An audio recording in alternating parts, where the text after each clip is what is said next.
The 3-1 pitch swung on, lifted in the air to center field, right at Jacob Kennel. He procures it for the first out of the inning. Nice contact.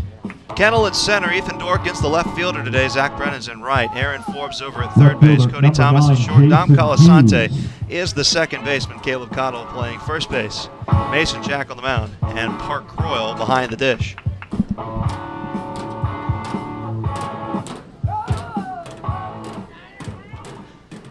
First lefty in the lineup, and Hughes. Jack looking to attack with this first pitch fastball that swung on and lifted foul out of play.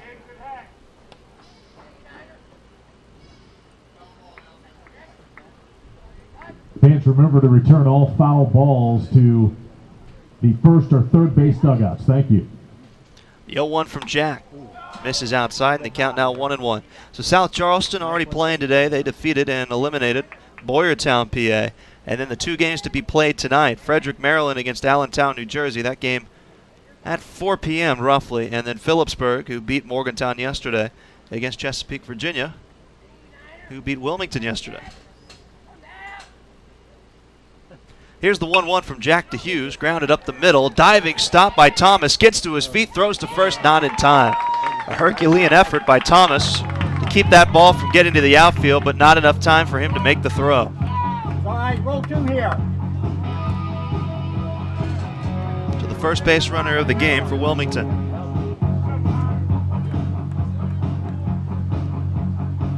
Right fielder number 14, Connor Campbell.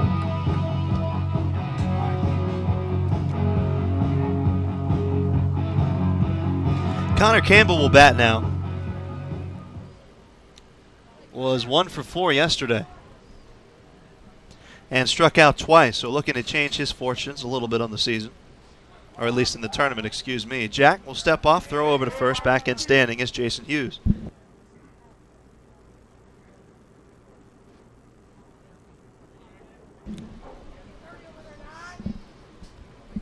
You look up and down this Wilmington-Delaware lineup, and a talented one nonetheless, but not a deep one. Just 12 players listed on their active roster. Next delivery from Jack misses upstairs.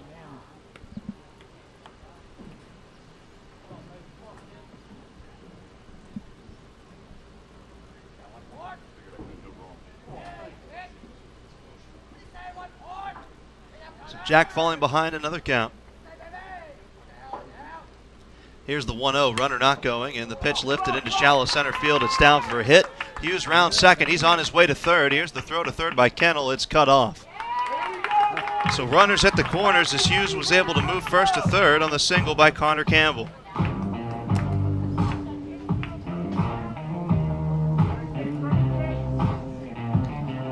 And that'll bring up the pitcher Zach Frame looking to help himself. Pitcher number 8, Zach Frame.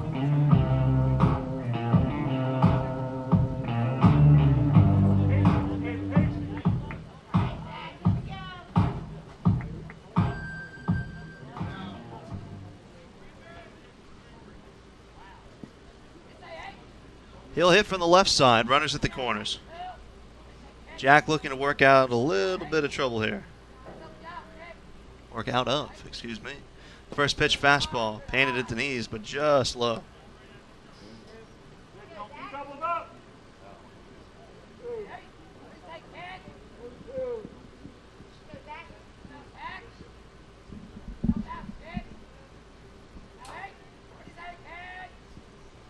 The 1-0 delivery now. The runner breaks from first to second. This one fought off into shallow left field, sinking, but Dorkin makes the catch. The runner tags. Here's the throw from left field. It's on line, but a second late. The sacrifice fly off the bat of Zach Frame. That plates Jason Hughes. So it's 1-0 Wilmington here in the bottom of the first. Center fielder number 5, Colin P.A.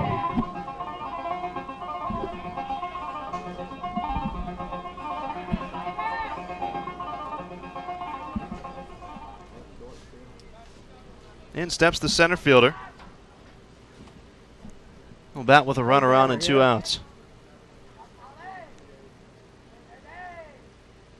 And the first pitch from Jack sawed him off with a fastball in on the hands.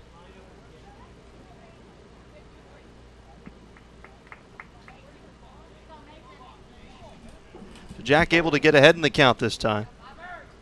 Has allowed 1 run so far, runner at first base. From the stretch, the runner goes. The ball is taken outside, but here's the throw to second by Croyle, and not in time. As Campbell slides in under the tag, it was a good throw. Croyle trying to make something out of nothing. How to backhand that ball in the dirt and then throw it to second. So a stolen base for Campbell, moves into scoring position with 2 outs.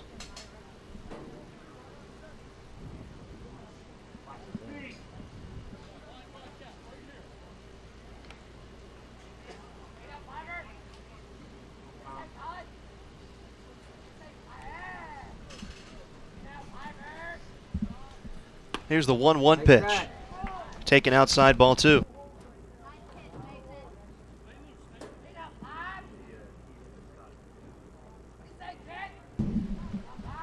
So 2-ball, 1-strike count to Colin P.A., the center fielder. Jack checks the runner, kicks and deals. The next delivery, chop to the shortstop, Cody Thomas, waits for the big hop, throws to first base, and in time to get the final out of the inning. Pitch count for Mason Jack. So that ends the first, and it's Wilmington, Delaware that leads 1-0 as we head to the top of the second. You're listening to the 2022 Mid-Atlantic Regional Tournament on Metro News, the voice of West Virginia.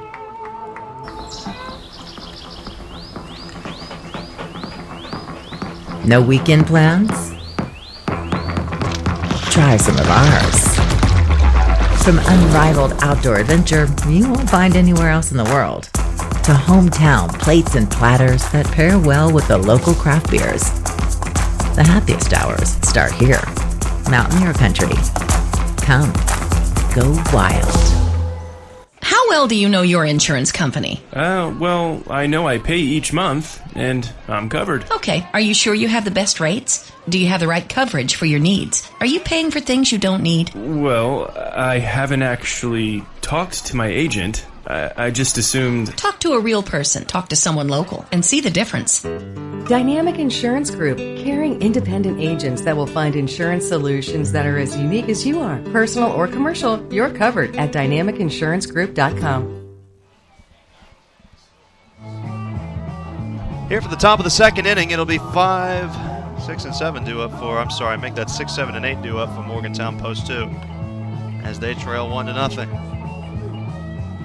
Again, one of these two teams will have their season ended. This is the second elimination bracket, with Boyertown being the first team sent home earlier today, losing to South Charleston. So the West Virginia team picking up their first win of the tournament as they were 0 for 2 yesterday. Post 2 looking to keep that trend going, but again, they trail 1-0. And standing between them and that victory is the amply able Zach Frame. So Colasante, Cottle, and Croyle, the 3 C's, will be batting for Post 2 in this inning.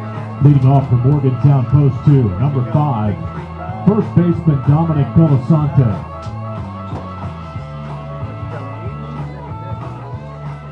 Colasante, a .222 hitter on the season, a .296 OBP. 15 hits for him. Of those, or rather 14 hits. Of those 14, 3 have gone for extra bases. Driven in 5 and scored 7 runs. Lefty on lefty matchup here. First delivery from Frame is a fastball fought to the opposite field. Right to Jason Hughes, who makes the catch in medium depth left field for out number 1. So 1 pitch, 1 out.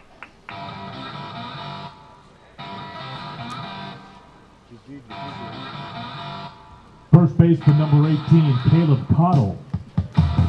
Caleb Cottle, who was yesterday's starting pitcher, was fantastic through 4 innings and just kind of ran out of gas in the 5th. He'll bat now. Playing first base today. And another lefty as Cottle tries to bunt his way on and bunts it back to the screen.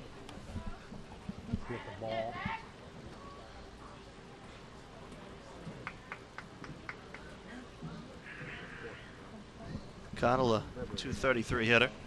Here's the 0-1 delivery to him. The breaking ball is a beauty, called strike 2. And again, it starts at the eyes, right in the middle of the plate, and breaks away and low. There's not much you can do unless you pick that ball right out of the hand of Frame. Cottle unable to. Here's the 0-2 pitch again to the off speed, swung on and missed. Second strikeout for Zach Frame so far on that filthy off speed to the left-handed hitter. Go, Park. Catcher number 8, Park Croyle. Park Croyle will bat now.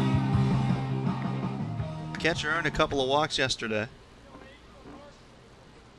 For the windup, first pitch breaking ball to him, misses upstairs. That's 3 consecutive off-speed pitches thrown by Frame.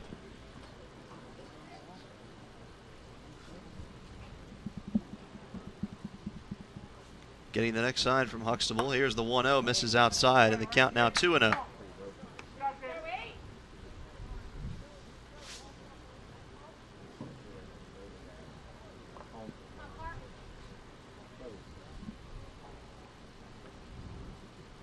Now the 2-0 from the lefty Frame, and Croyle, line shot right into the glove of the first baseman, Vince Offit, who procures it for the final out of the inning. Reached over to his left and snagged that one right out of the air, so it's a 1-2-3 inning that sends us to the bottom of the second. We'll step aside. You're listening to the 2022 Mid-Atlantic Regional Tournament on Metro News, the voice of West Virginia. Metro News is your source for high school sports coverage and the exclusive home of the High School Sports Line. Fred Persinger, Dave Jecklin, and Joe Braccato bring you the latest scores and news, along with player and coach interviews and in-depth stories. Get your high school sports fix every Wednesday night starting at 7:06 p.m. And follow your favorite team all season long. The High School Sports Line, here on the Metro News Radio Network and online at wvmetronews.com.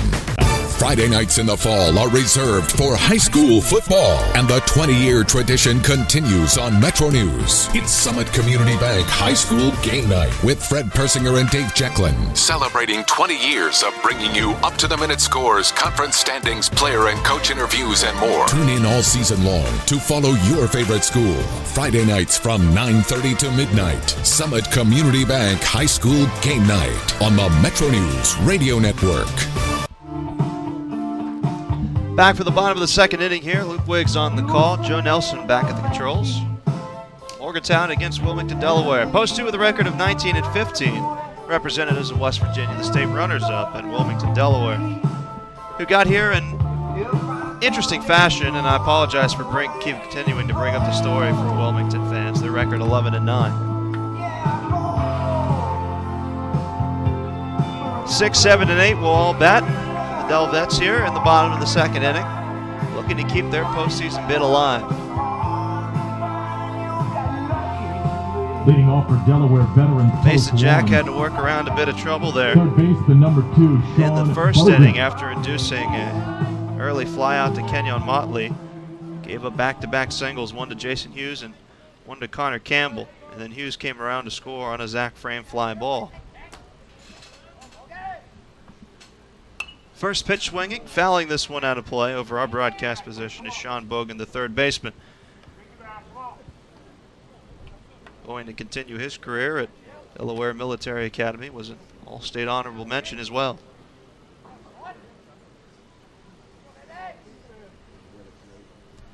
Here's the 0-1 from Jack, fastball perfectly painted at the knees. That's strike number 2.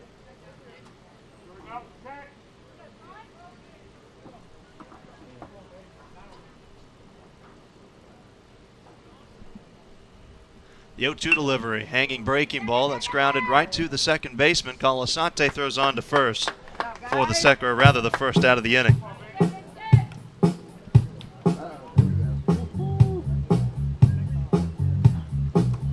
First baseman number 17, Vince Offit.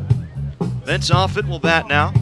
Had a web gem for the last out of the last half inning on a slicing line drive off the bat of Park Croyle. He squeezed it for the final out. Jack's first delivery, fastball misses inside.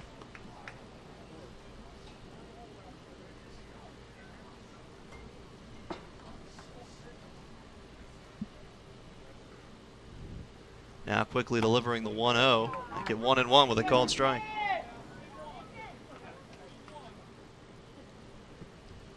Jack making his 10th start of the season. And of course that doesn't include the innings thrown in the spring. Here's the 1-1 delivery, fastball right down Main Street, taking all the way was off it. It's strike number 2.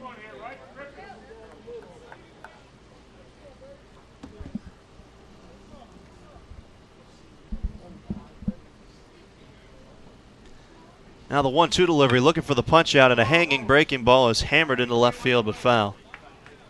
That's certainly not where Jack wanted to locate that pitch. Offit turned on it. Turned on it a little too well. Nate Huxtable, the catcher, waiting on deck.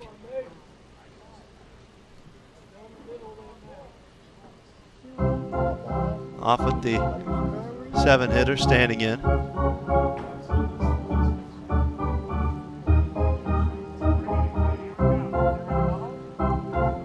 Have a brief delay here. It looks like a ball is rolled onto the field down in the left field corner. Someone had to go out and retrieve it. Connor Campbell ran it down. Nice pitch, bring it down. Next pitch misses outside. It's a 2-ball, 2-strike count. Jack looking to match his counterpart, Zach Frame, who had a 1-2-3 inning in the top of the second. Here's the 2-2 delivery. Fastball, ground ball, left side, base hit. Past Aaron Forbes, just kind of waved at it, couldn't make the play. So off it, a 1-out single. That was the similar script that Wilmington used to score their first run in the last inning. 1-out single, came around to score. In steps Nate Huxtable. Number 6, Nate Huxtable.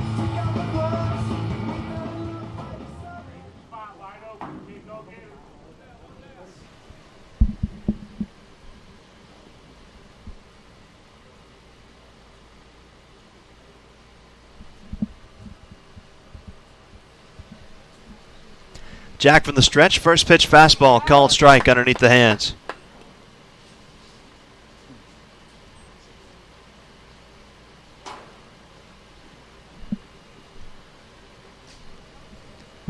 So Jack doing a much better job in this half inning at least of getting ahead in the count. Checks the runner at first base, the next delivery, and again, the heater just misses outside.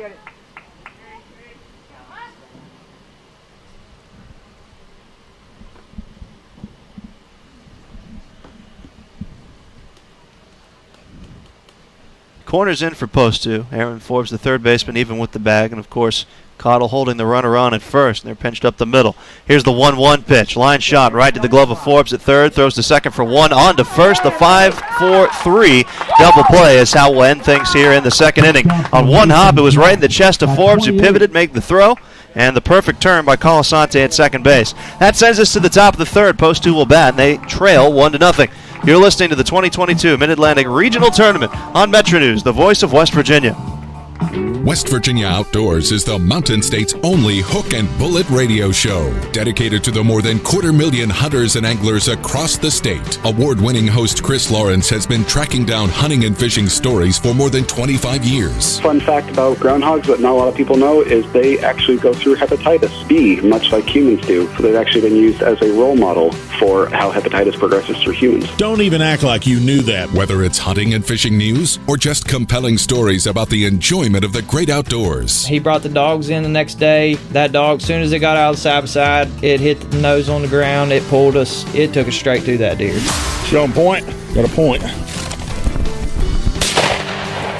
You got that one. West Virginia Outdoors covers it all. Saturday mornings at 7:06 a.m. And for your daily fix, Outdoors Today brings you 2.5 minutes of news and notes from the woods and water every weekday morning on Metro News, the voice of West Virginia. Back for the top of the third inning now for post 2. It'll be hitters 9, 1, and 2. Apologies if we have some technical difficulties. I'll look to amend on my end. The fault is my own, not producer Joe Nelson, who's been very helpful, trying to boost the audio levels, so my apologies there. But we're back for the top of the third.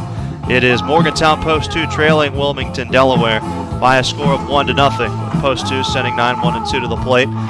Against Zach Frame, the numbers on him so far has gone 2 innings, struck out 2, has allowed a couple of base runners, 1 hit, 1 walk, and has thrown 23 pitches so far, so very efficient in all regards.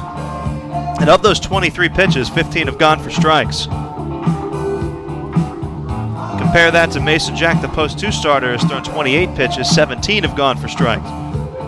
So Frame doing a good job of not missing the plate, but then again, not showing too much of the ball over the plate. Post 2 managed to get 2 runners on against him in the first. He'll have to do the same here to try to chip away.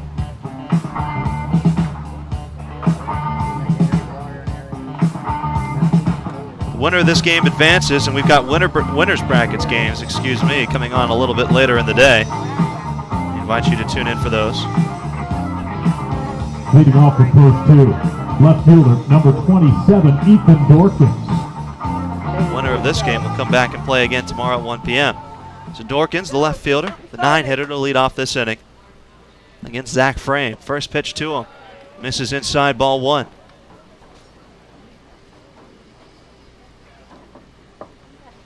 We've seen Frame mix up his approach against these right-handed hitters. Next pitch again inside, fouled away. Through the top of the post 2 lineup, worked almost exclusively away, but now towards the bottom is trying to challenge these righties with stuff in on their hands.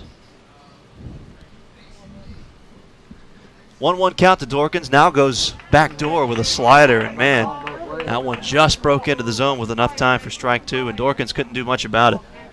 Perfect placement there by Frame, and it's a 1-2 count. He's working quickly. Next pitch waved at and missed. Went to the changeup that time, I believe, and that's his 3rd strikeout. All 3 punch-outs swinging, and that's how he's recorded 3 of the 7 outs of this game so far. Top of the order, center fielder Jacob Kennel. In steps Jacob Kennel. Led off this game with a single, was stranded over at 3rd. First pitch to him from Frame. Again, the breaking ball dropped into the strike zone.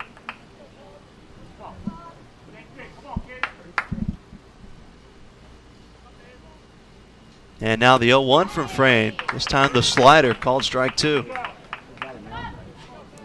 Both off-speeds deliverings coming in with varying spin. That one had some tight late break to it.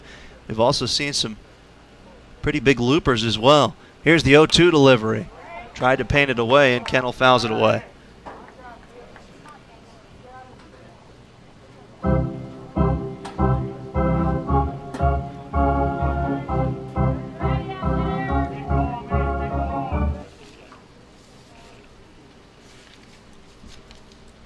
The 0-2 now to Kennel. Whoa, this one slipped out of the hands of Frame and was outside the left-handed hitter's batter's box, and it goes all the way back to the screen.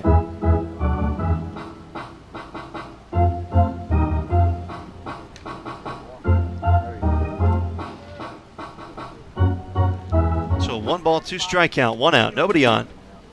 Top of the 3rd, post 2 trailing, 1-0. Here's a breaking ball, tap foul. Kennel able to stay alive.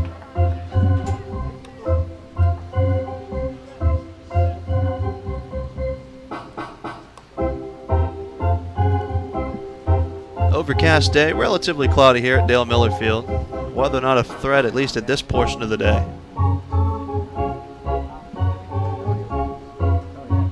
We haven't had to deal with too much sunshine. Help cool things off a little bit with the big puffy clouds we have in the sky right now. Here's the 1-2 to Kennel. Nearly gets a piece of him, misses inside this time. It's now 2-2, so Frame missed to the wide side of the strike zone, by about 5 feet. That time misses the inside part of the strike zone by 1.5 feet. So we'll see if this pitch is perfect. 2 balls, 2 strikes, 1 out. Full windup, high leg kick from the lefty. Breaking ball, line shot right into the glove of Kenyon Motley over at short. Kennel turned on it, laced it right to the shortstop. That line drive out is the 2nd out of the inning here in the top of the 3rd. Shortstop, Cody Thomas. That now marks 7 consecutive hitters retired by Zach Frame. Thomas in danger of being the 8th. First pitch to him, he fouls it off himself in the batter's box.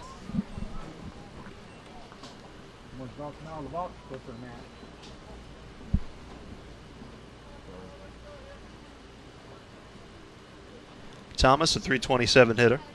This is his 129th plate appearance of the season, a .409 OBP. 7 doubles, a triple, 2 home runs, has driven in 25 out of the number 2 spot for most of the season.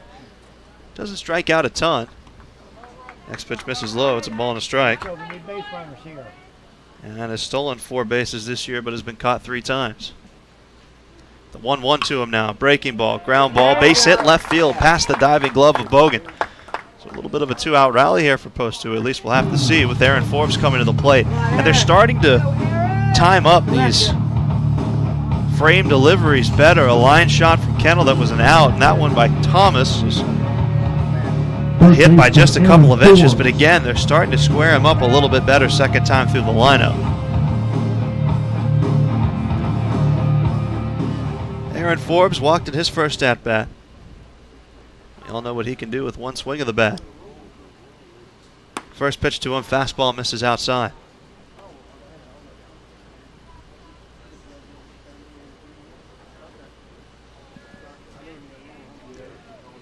Frame going through the sequences with Huxtable. Now the 1-0 delivery. Breaking ball swung on and missed. Forbes fooled by that one. And you notice Thomas over at first base with really a 1.5-step lead. For those of you that didn't get to listen to yesterday's game, Post 2 in that game against Phillipsburg had 3 different runners picked off with a lefty on the mound. So they will not get fooled again. Here's a breaking ball backdoor, called strike number 2. Forbes doesn't like it.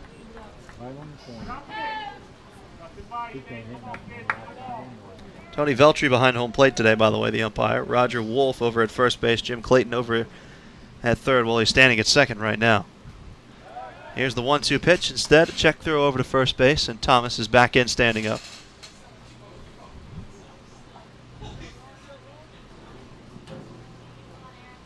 The lanky third baseman, Aaron Forbes, standing in.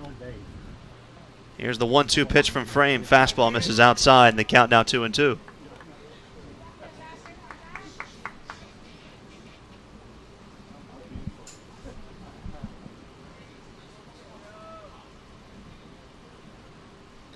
Two balls, 2 strikes, 2 outs. Frame checks Thomas, the runner not going. Here's the 2-2 pitch, fouled back to the screen. Forbes stays alive. Zach Brennan waits on deck. He struck out in his first at-bat.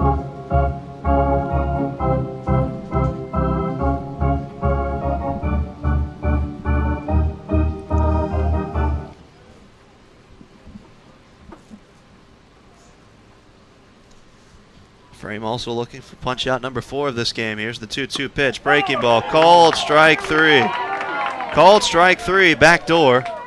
Aaron Forbes does not like that one, and that's the final out of the inning here in the top of the third to send us to the bottom of the inning. You're listening to coverage of the 2022 Mid-Atlantic Regional Tournament on Metro News, the voice of West Virginia. MVB Bank, your most valuable bank. No weekend plans?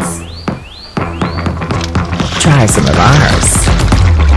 From unrivaled outdoor adventure you won't find anywhere else in the world, to hometown plates and platters that pair well with the local craft beers. The happiest hours start here. Mountaineer Country. Come, go wild.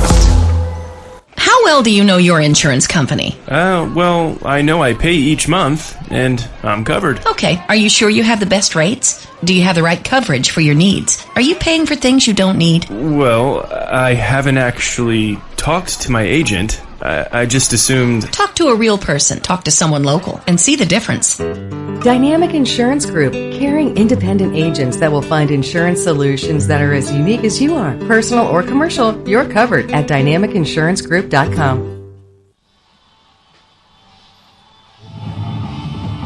Bottom of the third, 1-0 our score. Wilmington, Delaware has the lead. They're coming to bat. Jack Rossi, Kenyon Motley, and Jason Hughes will all bat for the Del Vets here in the bottom of the third against Mason Jack.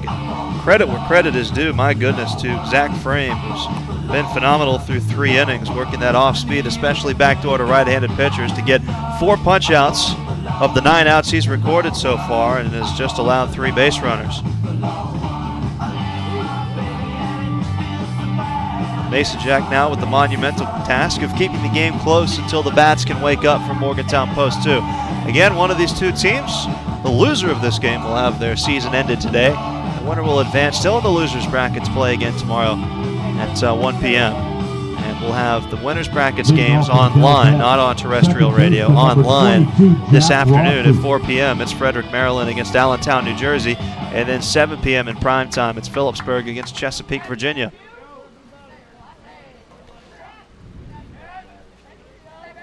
So Rossi batting now. First pitch to him is a fastball up high.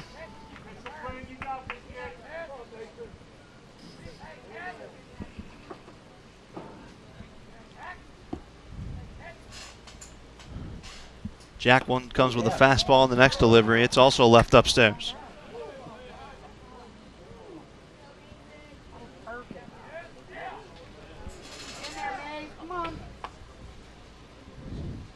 Now the 2-0 delivery from Jack again, going to the fastball, and this one down the middle, called strike. Aaron Forbes even with the base over at third. Outfield straight away. Dorkins, the left fielder, is playing relatively deep. And here's the 2-1 from Jack. And it's a fastball called, strike number 2. Jack Rossi, along with a couple other members of this team, including Connor Campbell, and for our listeners from Delaware, apologize if this isn't the correct pronunciation. Here's a beautiful breaking ball left high in the count full. Celsanium High School, or Celsanum, is where he played his high school ball. Playing second base today here. Again, that last pitch, beautiful breaking ball that just didn't break late enough. Here's the 3-2. Fastball, called, strike number 3. That's the first strikeout of the game for Mason Jack. And I'll say this about Tony Veltri. Bit of a wider strike zone. Definitely given the outside corner of the plate. And maybe another inch in his zone, but it's been very consistent for both teams. As Rossi didn't like that call. It wasn't the exact same pitch, but it's the exact same location of the ball that Aaron Forbes struck out on in the last half inning.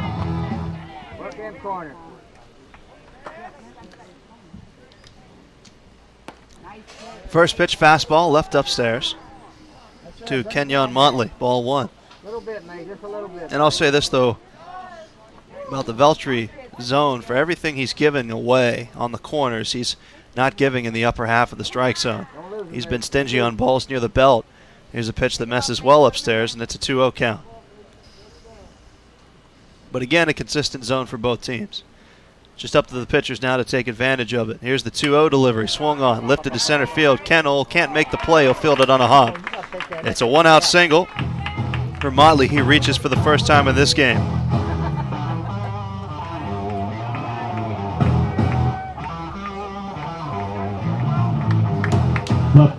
In step Jason Hughes. He singled, came around to score back in the first. The only person to touch the plate for either team, as it's 1-0 here in the bottom of the third. He'll hit for the left side against the righty Jack. Signs incoming from post 2 dugout, relayed to catcher Park Croyle into the players in the field. Aaron Forbes about 70 feet away from home plate, playing in on the grass. Here's a throw over to first base, and back in is Kenyon Motley.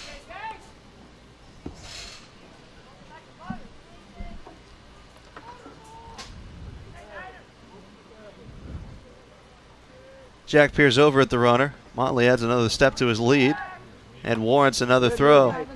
Back in safely as the runner.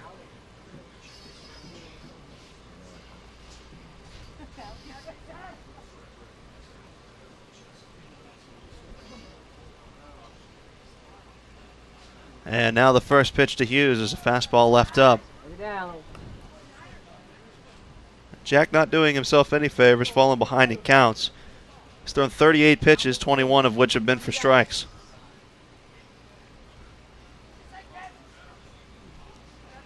This is the 11th batter he's faced. Here's the 1-0 delivery. Fastball outside, called strike 1. The outside portion of the strike zone, I should say.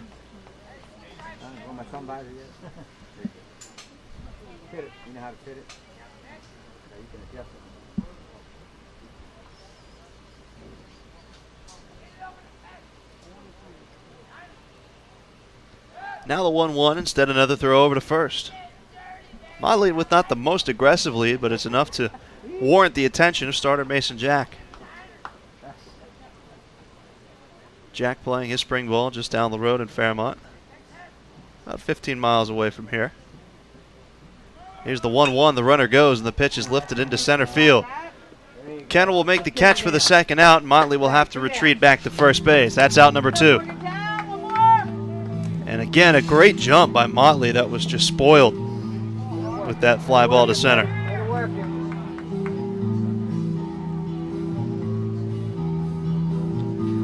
So Fairmont, like I said, maybe 15 minutes away from Morgantown. Right fielder Wilmington, Delaware is a little bit more of a hike. Got it at about 300 miles away. Call that about a 5-hour journey, depending on traffic, mind you.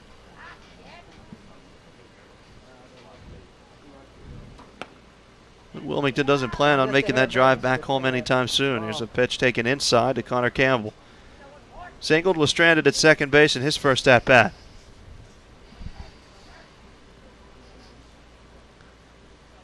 Motley, again, that moderate lead over at first base. Here's the 1-0 from Jack. The runner goes again. The pitch is outside. He gets away from Coyle to the backstop. So Motley reaches without a throw and gets to his feet, scampering a couple steps towards third, and now retreats back to second. So an easy steal for him to get him into scoring position. And can't fault Coyle there. That was a tough pitch to throw and was trying to do it all in one motion. Just lost the handle of the ball. It went back to the screen.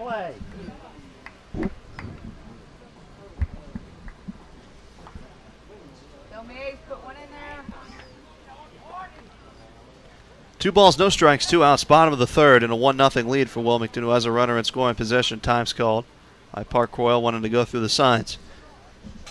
Delaware with a runner in scoring position for the first time since the first inning, when they plated the game's only run. And a hitter's count to one of their better hitters. And Connor Campbell, here's an off-speed delivery. Beautiful strike number 1. Campbell, another honorable All-State mention from that South Salem High School. Righty-on-righty matchup here. Here's the 2-1 from Jack. Fastball popped up, out of play to make it a 2-ball, 2-strike count. 1 punch out so far through 8 outs recorded for Mason Jack.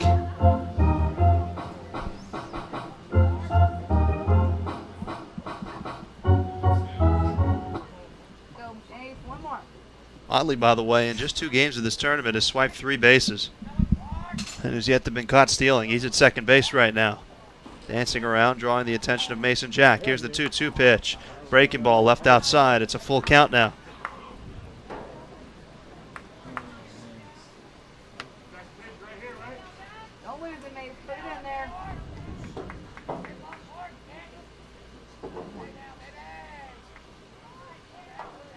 Full count delivery from Jack out of the stretch. The runner goes for third. Here's a ball shot into right field for a base hit. So an easy run scored as Motley's able to trot home. Had third base stolen and now has the plate as well. On an RBI single by Connor Campbell to make it 2-0 Wilmington here in the bottom of the third. Pitcher, Zach Frame. Another great piece of hitting by Campbell there to take that ball to the opposite field. Zach Frame will bat now. He drove in the game's first run with a sacrifice fly back in the first. He'll hit from the left side. Campbell, by the way, has also swiped a couple of bags in this tournament.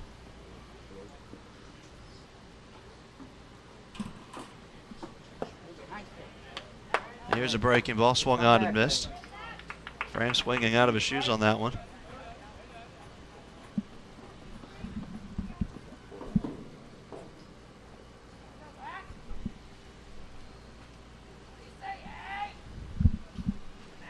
Frame was 2 for 3 in yesterday's defeat. There goes the runner for second. The pitch swung on, popped up into shallow left field. Cody Thomas, well, not quite in the outfield grass, right at the edge of the infield dirt, will make the catch for the final out of the inning. We're through 3, and it's 2-0 Wilmington, Delaware over Morgantown Post 2. We'll step aside for just a moment. You're listening to the 2022 Mid-Atlantic Regional Tournament on Metro News, the voice of West Virginia. Metro News is the voice of high school sports in West Virginia. We're there from the sweat-soaked high school gyms to the bright lights of the Charleston Civic Center and the state tournaments. We're with the fans under the lights on Friday nights during football season and at Wheeling Island Stadium for the Super Six. We're at the dusty baseball fields and at Appalachian Power Park for the state championships. From the Metro News Power Index to the high school sports line, your home for the best coverage of high school sports is Metro News, the voice of West Virginia. What you need to know today is just a click away. WVMetroNews.com has the latest statewide news stories from the capital city to your hometown. Follow your favorite sports teams from high school to the pros. Hunting and fishing information is always on the outdoors page. And never miss your favorite Metro News program with live streams and archived episodes. Wherever you are in the Mountain State, the information you need is at WVMetroNews.com. 4, 5, and 6, 2 up for Post 2 here in the 4th inning. And again, Zach Frame has been tremendous. 2 hits, 1 walk through 3 innings, 4 strikeouts. He's thrown 43 pitches so far, so has the opportunity to continue battling, maybe go the distance and end the hosts' Morgantown Post 2 season. Wigs here at the Dale Miller Field up in the press box that we've relocated from Hollyfield. It's the old field the Mountaineers used to play on. Joe Nelson, our producer, back at the WAJR studios.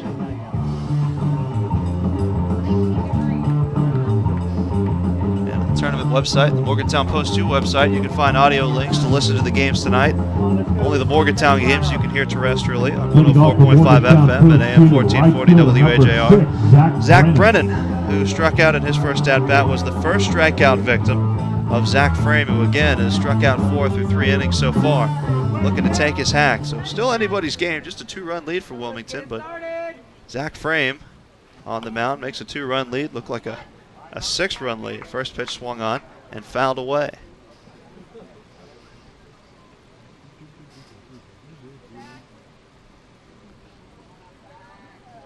Brennan with that open stance has that front leg all the way at the edge of the batter's box. Here's the 0-1 delivery, misses inside.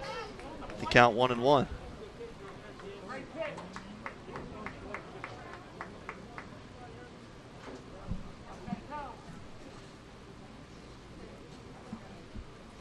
And now that 1-1 delivery missing down low. So it's been interesting to also see Frame work the fastball in a little bit more the second time through the lineup.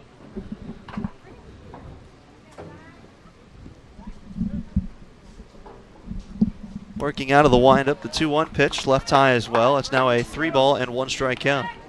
Go now.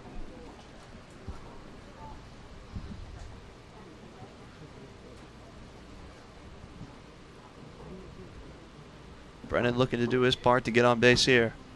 3-1 delivery from Frame right down the middle, swung on and missed, took something off of that delivery. And now the count worked full.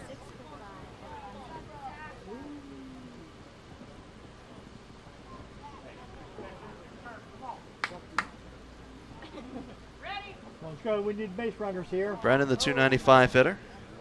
Time called for just a moment. 409 OBP. 31 hits this season. Has homered 4 times, driven in 24 runs. That's second on the team to only Cody Thomas. The full count delivery, left outside, and a leadoff walk.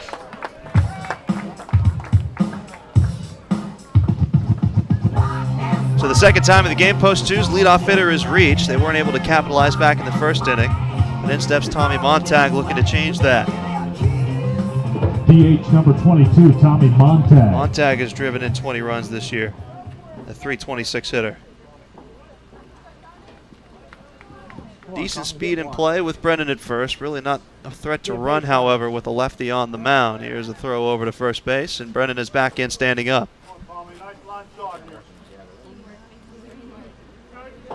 Montag, you'll remember back in the first inning, Post 2 had 2 on with 2 outs, and he flew out to the warning track in right center field right in front of the 350 sign. Here's the pitch, inside, ball 1.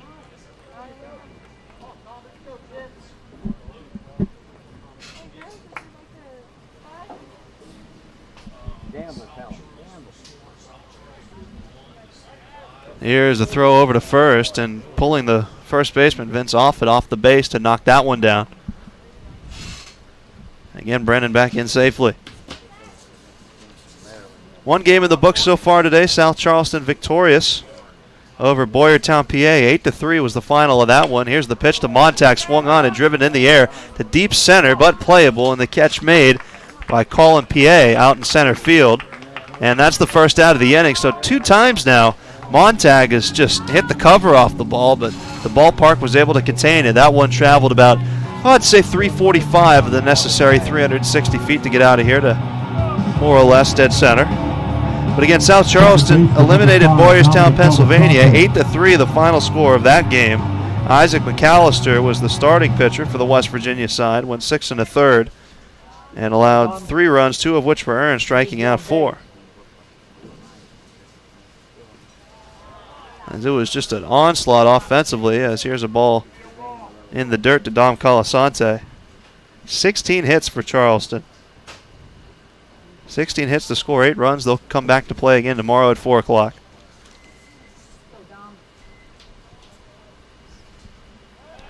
Snap throw to first base. Again, back in safely is Brennan. Colasante flew out to left field. and his first at-bat against the lefty frame. Here's a ball chopped foul down the first base line, and the count even at a ball and a strike. A couple of lefties in a row here in the post 2 lineup.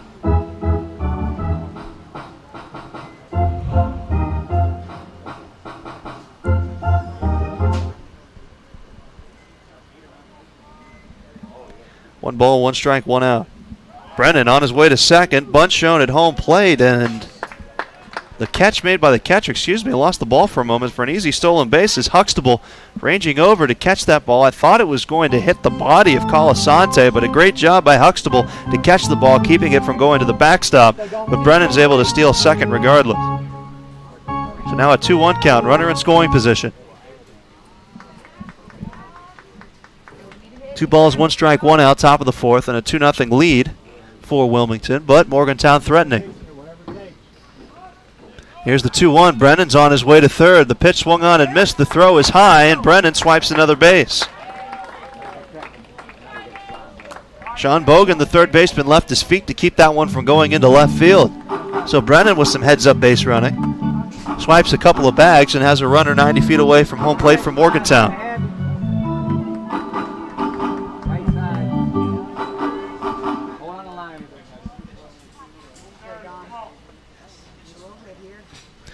The 2-2, Colasante grounds it to the second baseman, whose only play is to first base, so that scores a run as Rossi tosses it over to first base. So a productive out for Dom Colasante to score a run and cut the lead in half.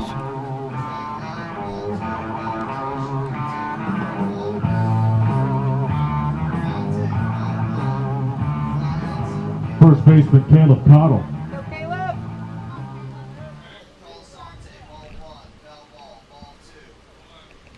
Here's a ground ball to Rossi again at second base off the bat of Cottle, and an easy play that time to end the inning. So back-to-back ground balls to the second baseman. Rossi equal to the task, but Post 2 has scored their first run of the game to cut the deficit down to a run. 2-1 our scores. Wilmington will come to bat in the bottom of the 4th inning. And you're listening to coverage of the 2022 Mid-Atlantic Regional Tournament on Metro News, the voice of West Virginia. Your source for news in the Mountain State is Metro News. Weekday mornings, start your day with the morning news. 3 hours of the biggest stories across West Virginia, along with sports, weather, and more. Stay updated throughout the day with reports at 1/2 each hour. And find all the info you need on your schedule at wvmetronews.com. The news you want from the name you trust. Metro News. For 36 years, the voice of West Virginia. Hi, this is Travis Jones. Join me and Coach Greg Hunter every Sunday night from 6:06 until 8 o'clock on the Metro News Radio Network for the CityNet Sunday Night Statewide Sports Line. We'll wrap up the week in sports in the Mountain State, talk about the Mountaineers, high school, and the Mountain East Conference. Plus, you can join the conversation on our toll-free line or on our text line at 304-TALK-304. Join us every Sunday night from 6:06 until 8 p.m. on Metro News. It's the CityNet Sunday Night Statewide Sports Line. For Zach Frame is at 57.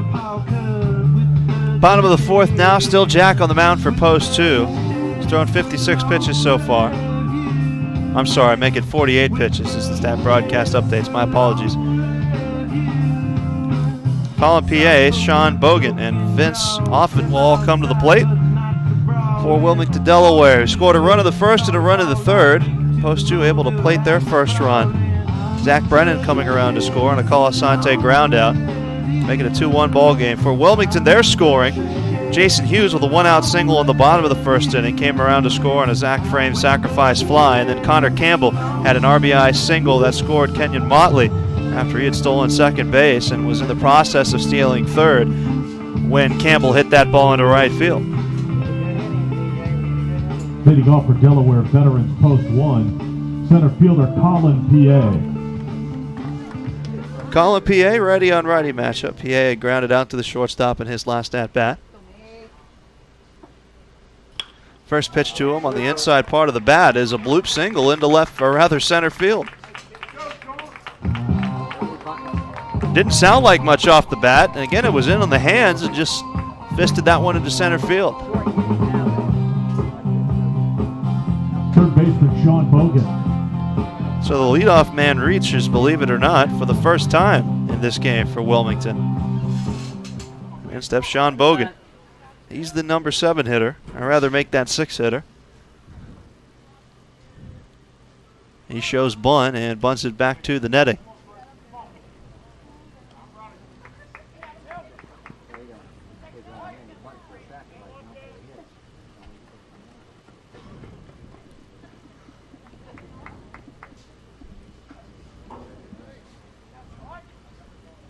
So Jack able to get ahead in the count. We'll see if the bunt's still on for Bogan with the runner at first base.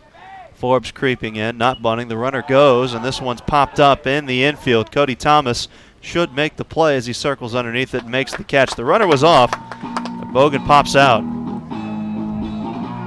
So the runner retreats back to first base. Vince Offit now will bat. First baseman number 17, Vince Offit.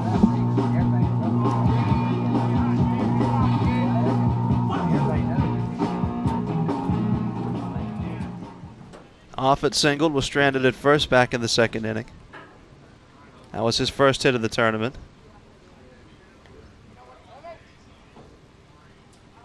Jack delivers plateward. The runner's on his way to second base. The pitch is a strike. The throw down to second base. They got him. Croyle throws out PA from his knees, no less, on strike number 1, and then the seed down to second base. Nice throw.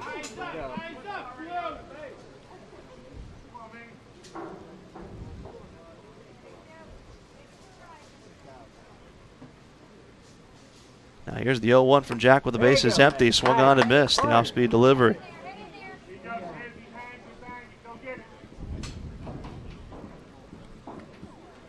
her down, corner. Keep her down.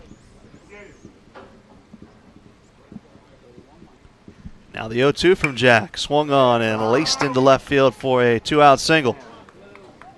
Offit is 2 for 2 today, and the ball was misplayed by Dorkins out in left field for just a second, squirted past him, but he recovered in time before the runner was able to take the second base. So that single by Offit makes the PA caught stealing look a little bit more ugly. There'd be 2 on with 1 out as opposed to 1 on with 2 outs. Number 6, Nate Huxtable. Nate Huxtable will get his hacks for the second time in this game. Last time up, bounced into a 5-4-3 double play.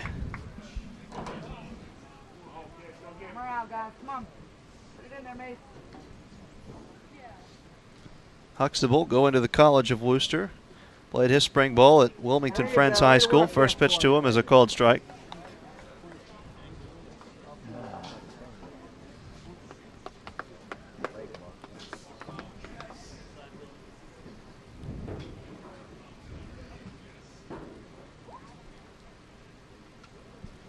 Now the 0-1 from Jack. Ground ball right side. C&I single into right field as Colasante can't track it down. So the runners move station to station. Huxtable reaches for the first time today and off it on his way to second. And again, not to belabor the point, but PA caught stealing. Could come back to bite Wilmington in this half inning. But they're not done yet with Jack Rossi standing in at the plate. He was a strikeout victim his first time up.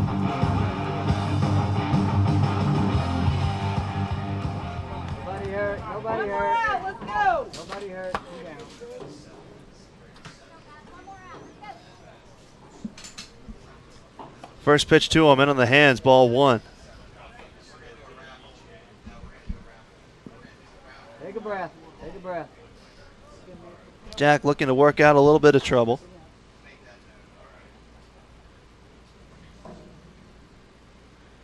Wilmington, as the next pitch misses inside. 1 for 2 with runners in scoring position today. And an impressive 3 for 5 today at the plate with 2 outs.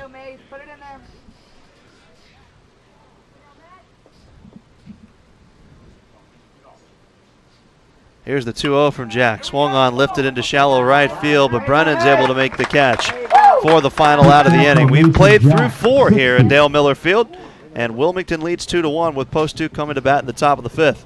You're listening to coverage of the 2022 Mid-Atlantic Regional Tournament on Metro News, the voice of West Virginia.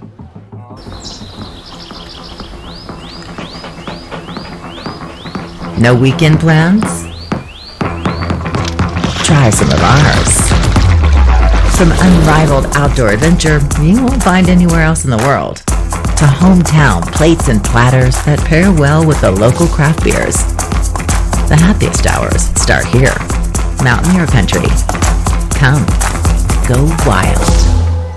How well do you know your insurance company? Well, I know I pay each month, and I'm covered. Okay, are you sure you have the best rates? Do you have the right coverage for your needs? Are you paying for things you don't need? Well, I haven't actually talked to my agent. I just assumed... Talk to a real person. Talk to someone local and see the difference. Dynamic Insurance Group, caring independent agents that will find insurance solutions that are as unique as you are. Personal or commercial, you're covered at dynamicinsurancegroup.com. Top of the fifth here, Morgantown, West Virginia, at Milan Park. Relatively newly christened Dale Miller Field, about a year old. Luke Wiggs on the call. Joe Nelson back in the WAJR studio. Still Zach Frame on the mound. Post 2 trying to figure him out. It played their first run against him back in the fourth, looking to keep some of that momentum with their 8-9-1 hitters due up.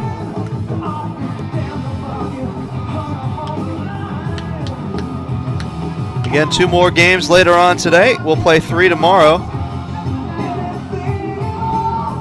And then keep things going until we crown a champion. Tonight it's Frederick, Maryland against Allentown, New Jersey at 4 p.m. Phillipsburg will take on Chesapeake, Virginia at 7 p.m. I'll have the pleasure of calling both of those games, which you can find online.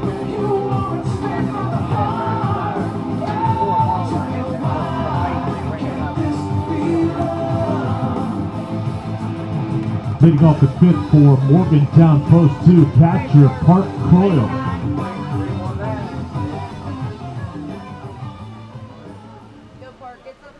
So Park Croyle, who lined out in his first at-bat, sends this one into center field, but very playable as Colin P.A. makes the catch. A little bit awkwardly, he lost that one for just a moment, had to reach out and make the grab. That's out number 1. In steps Ethan Dorkins. Number 27, Ethan Dorkins. Hey, Ethan, let's go.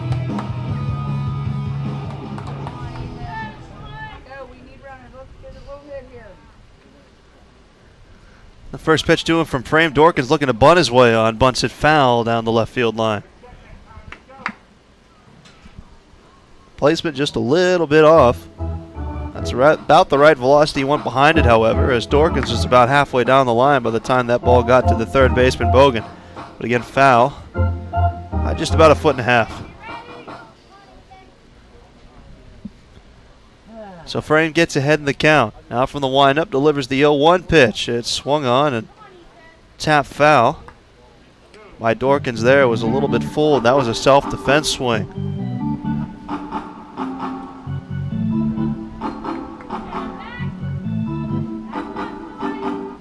We need base runners here. Now Frame in search of the punch out. Here's the 0-2 pitch. Waved at and missed. Strike number 3, that's the 5th punch out of the game, and the 4th one swinging for Zach Frame. So in steps Jacob Kennel. Top of the order. He's seen the ball well today, had a leadoff single back in the first inning, and then lined out to the shortstop in his next at-bat.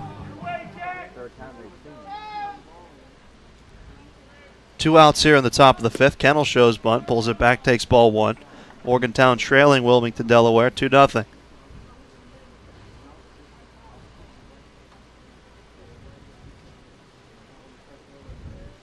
Now the 1-0 delivery again showing bunt, pulling it back is Kennel. It's a 2-0 count.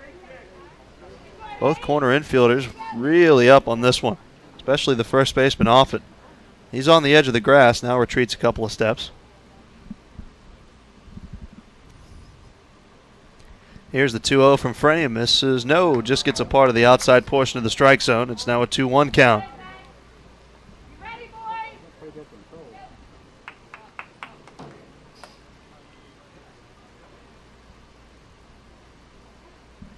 And now the 2-1, chopped on a big hop, so Motley's going to have to wait, but throws in time to first to get the last out of the inning. Kennel and his speed, not an easy man to retire, but a quick turn by Motley. Had to wait for the hop and then throw that one over to first. So we head to the bottom of the 5th. Delaware will come to bat, and they lead 2-1. and you're listening to the 2022 Mid-Atlantic Regional Tournament on Metro News, the voice of West Virginia. Metro News is your source for high school sports coverage and the exclusive home of the high school sports line. Fred Persinger, Dave Jecklin, and Joe Braccato bring you the latest scores and news, along with player and coach interviews and in-depth stories. Get your high school sports fix every Wednesday night starting at 7:06 p.m. And follow your favorite team all season long. The High School Sports Line, here on the Metro News Radio Network and online at wvmetronews.com.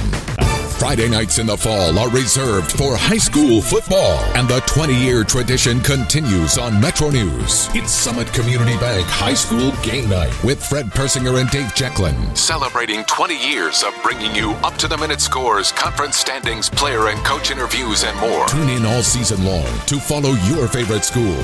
Friday nights from 9:30 to midnight. Summit Community Bank High School Game Night on the Metro News Radio Network.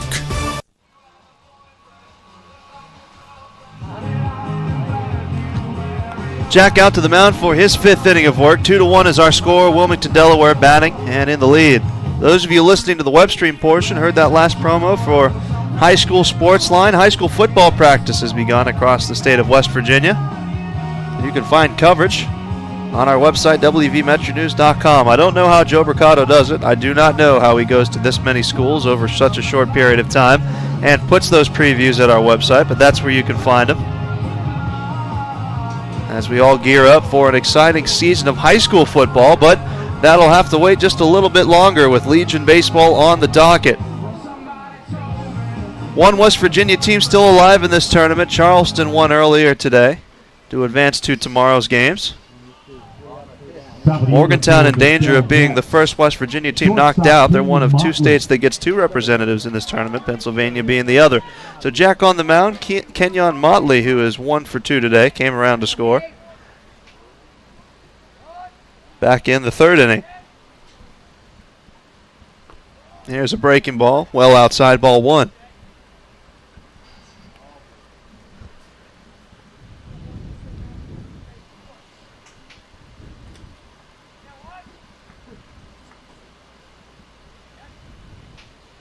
Jack's 1-0 delivery, left high, ball 2.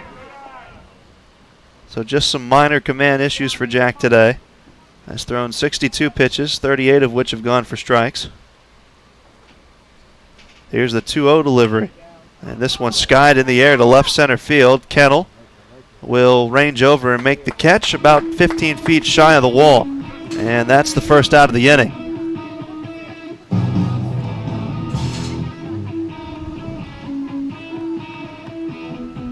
Jason Hughes now the batter. Single came around to score back in the first and flew out to center field in his last at-bat. Morgantown post 2 when they bat in the top of the 6th. They'll be down to their final 6 outs. They'll have hitters 2, 3, and 4. Hughes swings at this first pitch, grounds it up the middle and off the glove of Colasante, but Thomas picks it up, throws to first, but not in time. Colasante charging, just couldn't field it cleanly. It bounced over to Thomas, who had just a chance to make the throw over to first base in time to get the out, but just didn't have enough time. So Jason Hughes reaches on an error by the Morgantown second baseman. Right fielder Colin Campbell.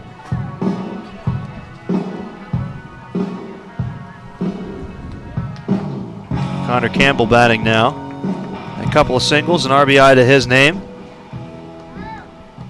Turn 2.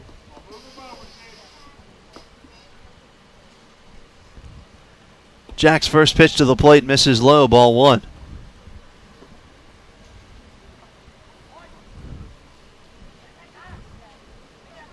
So again, Jack falls behind a hitter.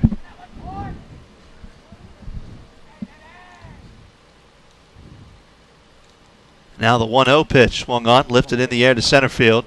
Kennel again will be able to make the play, and that's out number 2.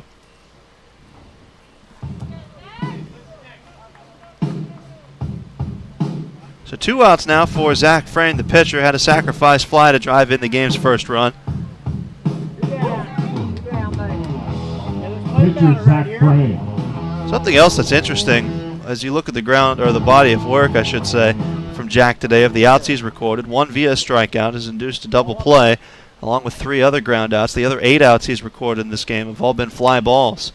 And here's a fly ball to left field, but twisting foul by a couple of feet.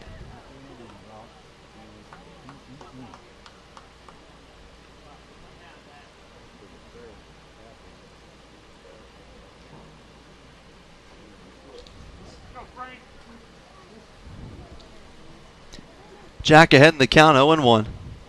Righty on lefty matchup here. The lefty frame digging in. And a short lead off of first base by Hughes, reached on an error. Here's the 0-1 pitch, the runner goes. Here's a ball chopped to the shortstop, Thomas. Waits for the big hop, throws to first, and that's the final out here in the 5th. We head to the top of the 6th inning. It'll be 2, 3, and 4 up for Morgantown Post 2 when we return. You're listening to coverage of the 2022 Mid-Atlantic Regional Tournament on Metro News, the voice of West Virginia. West Virginia Outdoors is the Mountain State's only hook and bullet radio show, dedicated to the more than 250,000 hunters and anglers across the state. Award-winning host Chris Lawrence has been tracking down hunting and fishing stories for more than 25 years. Fun fact about groundhogs that not a lot of people know is they actually go through hepatitis B, much like humans do. So they've actually been used as a role model for how hepatitis progresses through humans. Don't even act like you knew that. Whether it's hunting and fishing news or just compelling stories about the enjoyment of the great outdoors. He brought the dogs in the next day. That dog, as soon as it got out of the side, it hit the nose on the ground. It pulled us. It took us straight to that deer. Show 'em point. Got a point. You got that one. West Virginia Outdoors covers it all. Saturday mornings at 7:06 a.m. And for your daily fix, Outdoors Today brings you 2.5 minutes of news and notes from the woods and water every weekday morning on Metro News, the voice of West Virginia.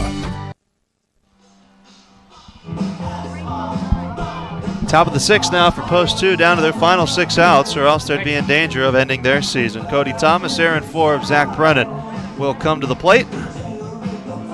They are combined 1 for 3 today, with 2 walks, and a sacrifice bunt scattered amongst that mix. From what I understand, there are going to be giveaways tonight at Dale Miller Field. Something about a Black Bears party pack or something of the other. So if you're in the area, I'd like to come out. Frederick, Maryland against Allentown, New Jersey at 4 p.m. tonight, and 7 p.m. Phillipsburg against Chesapeake, Virginia. You can hear all those games online through the tournament website, or again, you're more than welcome to come out to Dale Miller Field and see them in person. Beautiful weather, although we had some sprinkling over the last 20 minutes or so that may have dissipated. Zach Frame back to the mound, has gone 5 innings so far. Allowed 1 run, 2 hits, 2 walks, and has struck out 5. First pitch to Thomas is fouled back to the screen.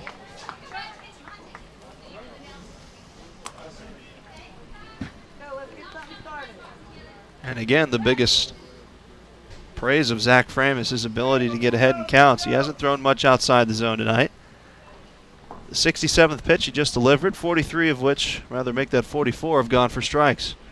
Here's the 0-1 delivery, going back door with the breaking ball, strike 2. Thomas didn't like that one. But now he's behind in the count, 0-2.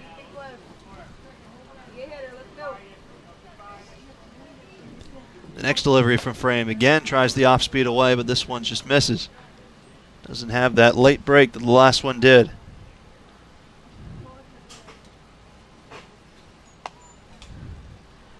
Now the 1-2 again working away. The fastball, this one spiked in front of home plate, and they count 2 balls and 2 strikes.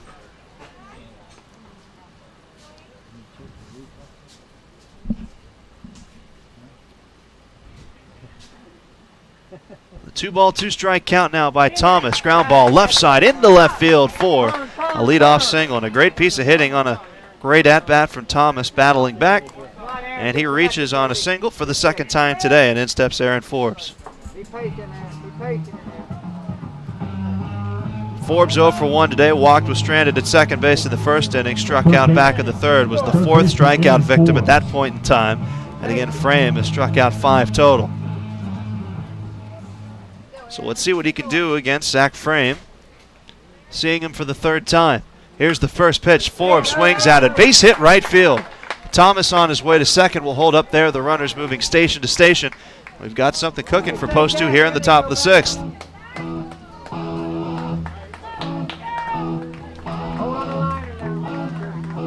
In steps Zach Brennan. He's also struck out today, but back in the 4th inning. Walked, stole a couple of bases, and scored the first run of the game, the only run of the game for post 2. 2-1 our score here, top of the 6th. Nobody out. Runners at first and second for Morgantown, who's trailed by a run. There's a meeting on the mound, induced by the catcher, Nate Huxtable. Kenyon Motley, the shortstop, involved as well, trying to calm the nerves of Zach Frame, who looked really superhuman through the first 3 innings of this game, but has been blemished a couple of times in the 4th and now again here in the 6th. But looking to keep the post 2 offense at bay. Brennan shows bunt, bunts it down the third base line. This ball has eyes and it rolls foul. I've never seen a bunt attempt with someone holding the meat of their bat like Brennan just did and exposing so much of their body to the baseball. But he's not able to get the bunt down. It's just strike 1.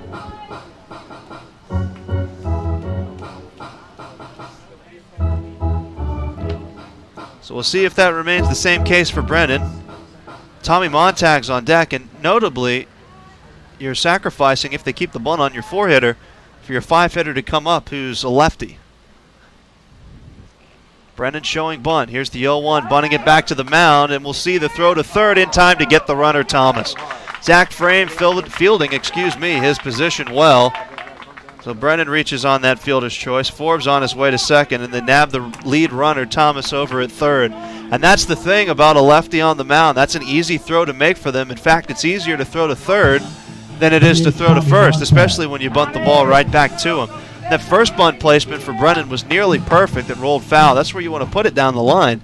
But that one just a little bit closer back to the bump, and that's the first out of the inning. So Tommy Montag will bat with 2 runners on, 1 out. Frame's first delivery, bending breaking ball is a beauty, and it's a called strike. Montag twisted away from it, and it came right back across the heart of the plate.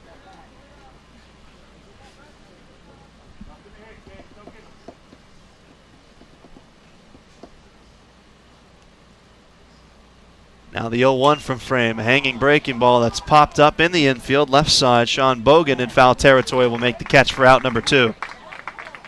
The difference maker of this game so far with runners on base. Wilmington 3 for 11 today. Post 2 just 1 for 8, and they're 0 for 5. It should be 0 for 6 now. No, that's incorrect. 0 for 5 with runners in scoring position. Dom Colasante is 0 for 2, but he had a productive at-bat in the 4th when he grounded out to second and scored Zach Brennan from third. Zach Brennan coincidentally on base now, would love to score from first. Colasante, the 6-hitter. Post 2 down to their final 4 outs, unless they can find another run. First pitch from Frame, breaking ball, called strikes, a beauty. Again to the lefty. Puts that one right under the hands, and it breaks across the heart of the plate.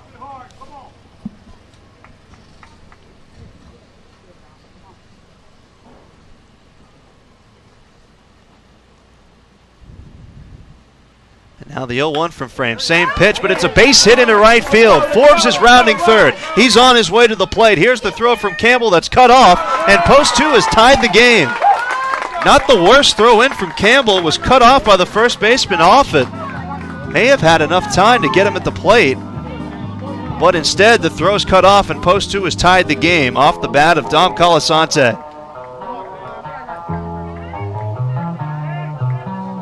First baseman Caleb So Forbes comes in to score.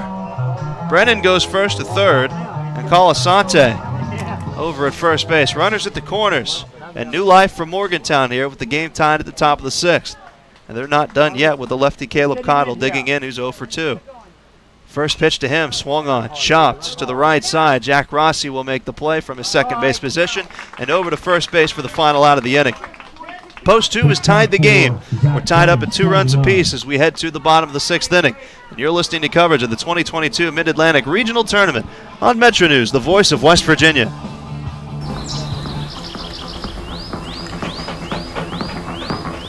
No weekend plans? Try some of ours. From unrivaled outdoor adventure you won't find anywhere else in the world, to hometown plates and platters that pair well with the local craft beers. The happiest hours start here. Mountaineer Country. Come, go wild. How well do you know your insurance company? Well, I know I pay each month, and I'm covered. Okay, are you sure you have the best rates? Do you have the right coverage for your needs? Are you paying for things you don't need? Well, I haven't actually talked to my agent. I just assumed... Talk to a real person. Talk to someone local and see the difference. Dynamic Insurance Group, caring independent agents that will find insurance solutions that are as unique as you are. Personal or commercial, you're covered at dynamicinsurancegroup.com. To the bottom of the sixth we go with the rejuvenated Post 2 team taking the field. We're tied up at 2 runs apiece with Wilmington, Delaware coming to the plate. We'll be calling PA, Seth Bogan and Vince Off at the bat. That's 5, 6, and 7. Mason Jack, who's been phenomenal on the mound, the Fairmont native, for Morgantown, has gone 5 innings, allowing 8 hits. 2 runs, both of which have been earned, and he has struck out a batter as well. So Post 2 able to plate a run in the top of the 6th. Aaron Forbes coming around to score on the Dom Colasante RBI single to right field. It'll be 8, 9, and 1 due up for Post 2 in the 7th, but 3 very important outs to get to that point. Mason Jack has been good, but you wonder how much life he's got in that arm. Against the 5, 6, and 7 hitters, that'll be seeing him for the 3rd time. Colin PA is 1 for 2 today, was caught stealing back in the 4th inning, is grounded out to the shortstop as well. And a righty-on-righty matchup set to get things started here in the bottom of the 6th. First pitch fastball, chop foul left side. Way to work it, mate.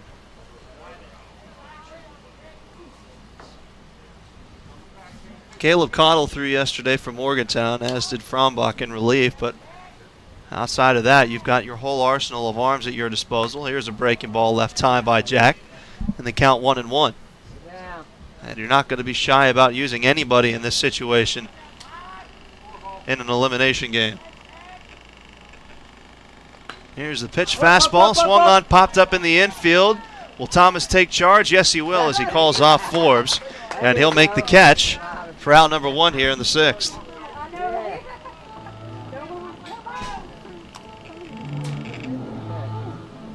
Seth Bogan will bat now. He's 0 for 2, is grounded out to the second baseman.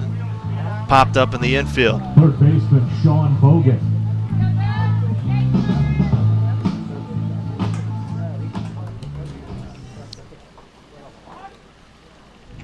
Jack with the bases empty. First pitch fastball left upstairs.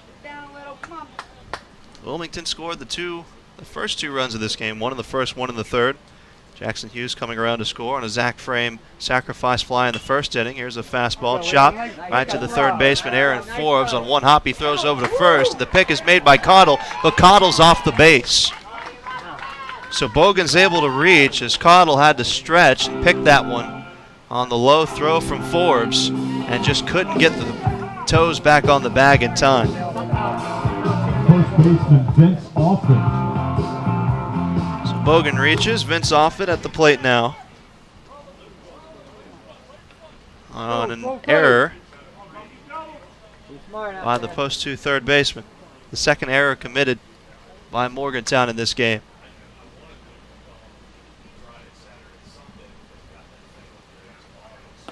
There's a fastball that just misses inside. Ball 1 to Offit.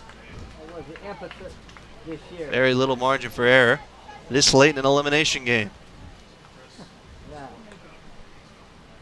Bogan adds another step to his lead. Here's the 1-0 pitch, swung on, rip foul down the left field line.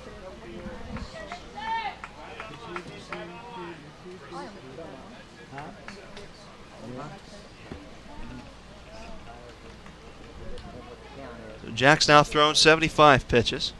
It's a 1-ball, 1-strike count, 1 out, runner at first. A tie ball game, bottom of the 6th. Wilmington batting. Here's a fastball that's turned on and cranked into left field, but well foul. As ranging over, Dorkins smashes into the fence, trying to pull something out of nothing, trying to chase that ball into foul territory to no avail. He loses the lid. He'll have to collect that. And it goes as a long strike number 2.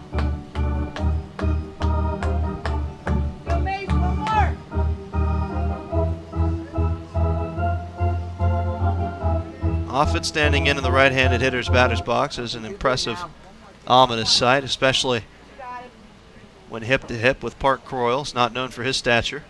Here's the 1-2. Breaking ball is a beauty. It's a called strike 3. Runner goes, throw down to second. Not in time, so not the strike him out, throw him out, but the strike him out regardless for the second out of the inning. And the second strikeout of the appearance for Mason Jack.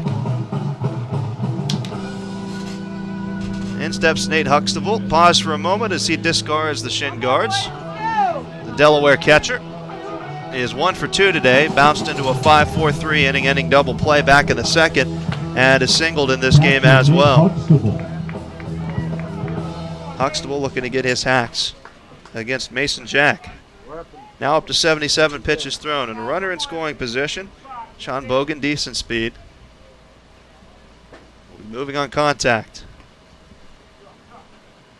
First pitch by Jack, fouled out of play over the post 2 dugout.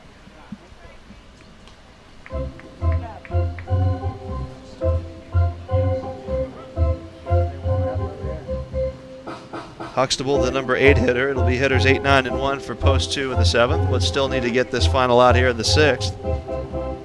He plays 7 innings, of course, in this American Legion tournament, with extras if need be, and we've had 1 extra inning affair so far. Jack steps off the mound, peers back the runner to first. That was the 3rd game on our first day, featuring Allentown and South Charleston. Took 11 innings to decide that one. Here's the 0-1 from Jack. Fastball upstairs, ball 1, and the secondary lead is a bit adventurous for Bogan over there at second base. He was about a third of the way off the base when that next pitch was, or that last pitch was caught by Croyle. Here's the 1-1 delivery. It's shot into right field for a base hit. Bogan rounding third. He's on his way to the plate. Here's the throw in by Brennan, and it's up the line by a couple of feet, and Wilmington has regained the lead. Huxtable delivers his second hit and his first RBI of the game to score Bogan.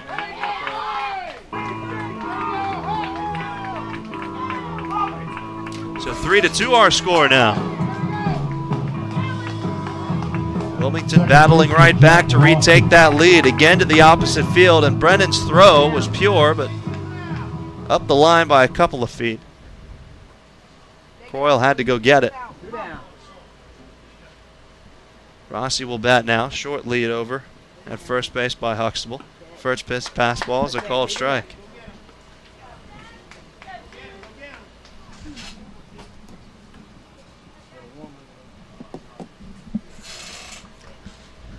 Jack ahead in the count has surrendered his 3rd run of the game. And the 0-1 pitch, breaking ball, called strike. And it bears repeating that Bogan, the runner that just scored the go-ahead run, reached on an error by Aaron Forbes, so it's an unearned run. And would be a disappointing way for Post 2 to see their season slip away. Here's the 0-2 pitch from Jack. Fastball off the end of the bat. Fouled right in front of the post 2 dugout.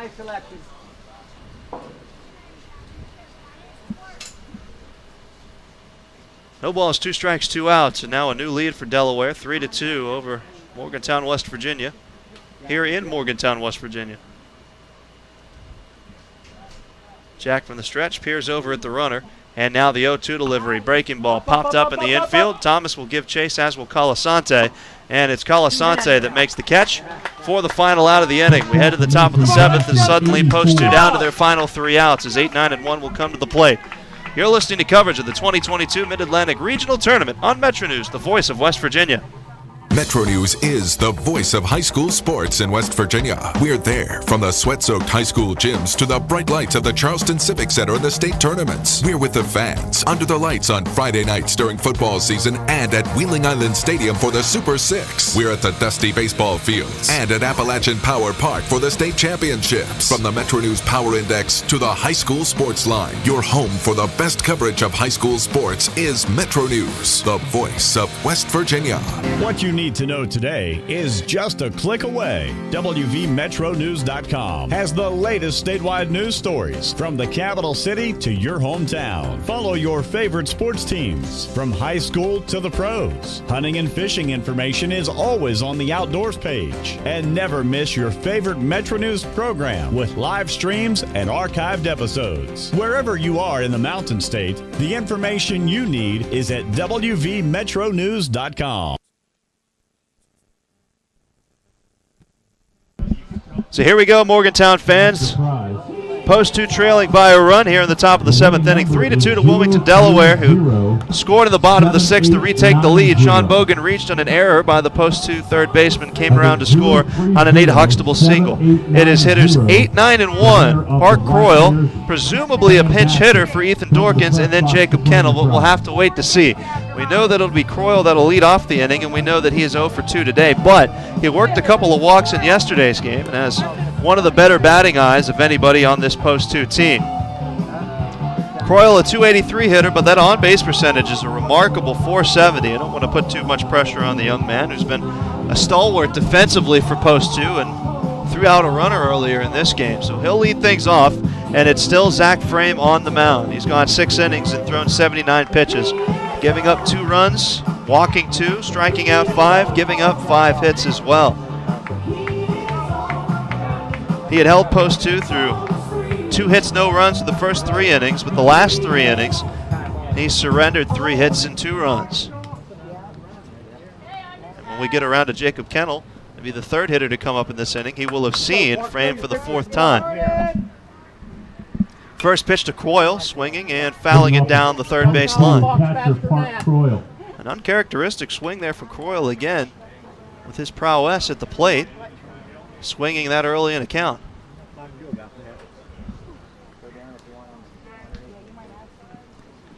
And that was the 80th pitch thrown by Zach Frame, 55 of which have gone for strikes. Next pitch, breaking ball, reaching out, Croyle deposits it into left field for a base hit. So here we go, the tying run aboard from Morgantown. And it's their catcher, so now a decision to be made as to whether or not Andy Altimus will use a pinch runner. Croyle hitting safely for the first time in this game. In fact, hitting safely for the first time in this tournament. Eli Boggs will pinch hit for Ethan Dorkins. He'll hit from the right side. Tying run aboard for Morgantown here.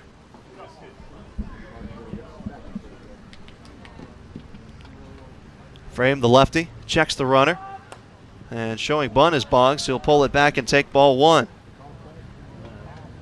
Boggs making his 31st plate appearance as a .115 hitter. But I don't necessarily know if he's going up there with a base hit in mind. Here's the 1-0 instead of throw over to first base, and Croyle back in safely. Jacob Kennel waits on deck. He's 1 for 3 today, but he's hit the ball hard in all 3 at-bats. And the next delivery to Boggs, still showing bunt. He takes it back and takes ball 2.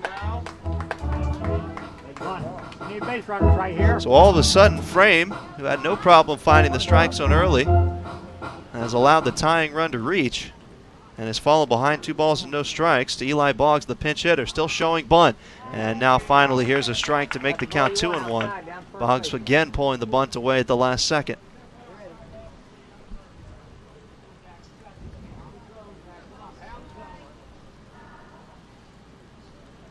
Frame delivers the 2-1 pitch. Boggs can't lay that bunt down again. It's strike number 2. So will the sign stay on for the pinch hitter? Third baseman Bogan thinks so. He's about 60 feet away from home plate. 2 balls, 2 strikes, nobody out. Tying run aboard here in the top of the 7th. Here's the 2-2. The bunt down, and Boggs can't get it down. He bunts right through that one, and that's out number 1.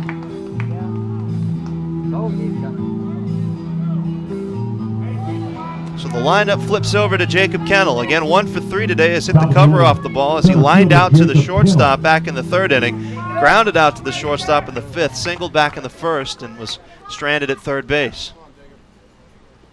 First pitch to him from Frame is a breaking ball left high.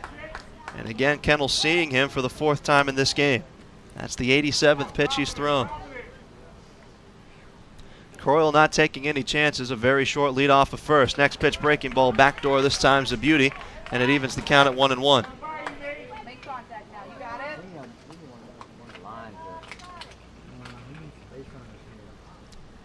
One ball, one strike, one out. Post 2 down to their final 2 outs. They trail by a run. Here's the 1-1 pitch. Breaking ball off the bat of Kennel, sent into right field, but right at Connor Campbell, who makes the catch. And Post 2 now are down to their final out. Cody Thomas, who was 2 for 2 today with a couple of singles, executed a sacrifice bunt back in the first. Last hope for Post 2 in the ball game and the season. Shortstop Cody Thomas. Zach Frame looking to go the distance. So it's Frame v. Thomas, lefty v. righty, and the righty Thomas digging in. The stalwart shortstop from Morgantown all season long, and Thomas calls time.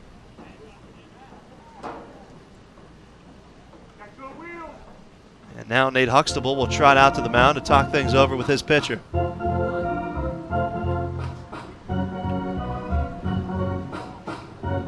Frame, 89 pitches thrown so far, has had no problem getting ahead of hitters, but none more important than this one. Post 2 just 2 for 12 with runners on base today. First pitch, breaking ball, left high. Ball 1. Aaron Forbes on deck. He's the guy you want to see at the plate in this situation, but it's Thomas first. And here's the 1-0 to Thomas. Swung on and missed. Count now 1-1. Thomas wanted all of that one. He was thinking left center field gap.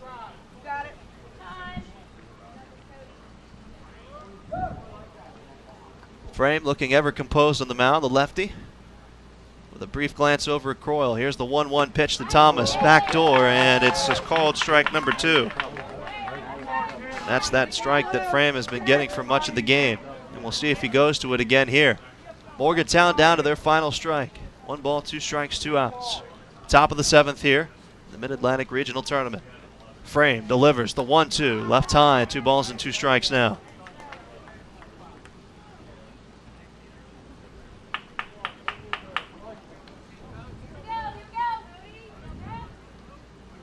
Both dugouts holding their breath. The battle now developing between Frame and Thomas. Frame delivers. Thomas shoots it into right field, but right at Connor Campbell. Ranges over, makes the catch, and that's the final out of the ball game, final out of the season for Morgantown Post 2. An impressive performance from start to finish by Zach Frame, the victorious pitcher for the victorious team of Wilmington, Delaware, who will come back to play again at 1 p.m. tomorrow, as 3-2 is the final score of this game. First 2 runs of this game were scored by Wilmington back in the first inning. Jason Hughes reached on a single, came around to score on a Zach Frame sacrifice fly. They scored another run in the 3rd inning as Kenyon Motley, with 1 out of the inning, singled, stole second base, and came around to score on a Connor Campbell single. Post 2 managed to tie the game with a run in the 4th inning. Zach Brennan reached on a walk, stole 2 bases, came around to score when Dom Colasante grounded out to the second baseman, and then they scored a run again in the 6th. Aaron Forbes came around to score on a Dom Colasante RBI single. So we were tied up at 2 runs apiece before we went to the bottom of the 6th inning. Colin P.A. flew out to start that inning, but then Sean Bogan reached on an error by the Post 2 third baseman, stole second base, and then came around to score on a Nate Huxtable RBI single. So Nate Huxtable delivers what ended up being the game's winning hit, and the game's top performer, Zach Frame, the final numbers on him. He goes 7 innings, 6 hits, allows 2 runs, both of which were earned. Walks 2, strikes out 6. Of the 29 batters he faces, he throws 94 pitches, 64 of which go for strikes. We'll have 2 more games for you this afternoon, which you can listen to online at the tournament website, as Frederick, Maryland will take on Allentown, New Jersey at 4 p.m., and Phillipsburg will take on Chesapeake, Virginia at 7 p.m.